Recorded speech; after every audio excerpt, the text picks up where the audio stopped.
സാധാരണഗതിയിൽ ശുക്രൻ്റെ ദശാകാലം കഴിഞ്ഞ ഉടനെ തന്നെയാണ് സൂര്യദശ വരിക. ശുക്രദശയിൽ ഒരുപാട് ഗുണങ്ങൾ അനുഭവിക്കാനുള്ള സാധ്യത പൊതുവേ ഉണ്ട്. ശുക്ര അഖില അഭിമതകൃത് എന്നാണ്, ആഗ്രഹിച്ച കാര്യങ്ങൾ പലതും പൂർത്തീകരിക്കുന്ന സമയം അത്.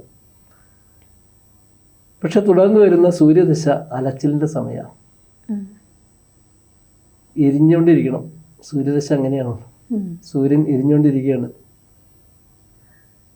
പലപ്പോഴും സൂര്യൻ എരിഞ്ഞുകൊണ്ടിരിക്കുന്നത് മറ്റുള്ളവർക്ക് സഹായിക്കാൻ വേണ്ടിയിട്ടാണ്.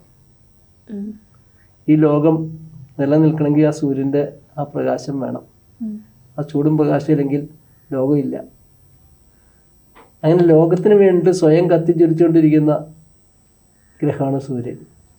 ആ സൂര്യൻ്റെ സ്വാധീനം വരുന്ന സൂര്യദശാകാലത്ത് ആ അലച്ചിൽ മുഴുവൻ ആൾക്കുണ്ടാവും. ഇപ്പം ശുക്രദശയുടെ കിട്ടിയ ഗുണങ്ങൾ പലതും ഈ അലച്ചിലിനിടയിൽ നഷ്ടമാകാം. അത് സൂര്യദശയുടെ ഫലം കൊണ്ടാണ്, ശുക്രന്റെ കുഴപ്പമല്ല. സമ്പൂർണ്ണ ജാതകം സാധാരണ ജാതകമല്ല, സമ്പൂർണ്ണ ജാതകം 75 പേജുകൾ അടങ്ങുന്ന സമ്പൂർണ്ണ ജാതകം 250 രൂപയ്ക്ക് ഇനി നിങ്ങളുടെ കൈകളിലേക്ക്. അതിനായി നിങ്ങൾ ചെയ്യേണ്ടത് ഇത്രമാത്രം: താഴെ കാണുന്ന നമ്പറിൽ ബന്ധപ്പെടുക.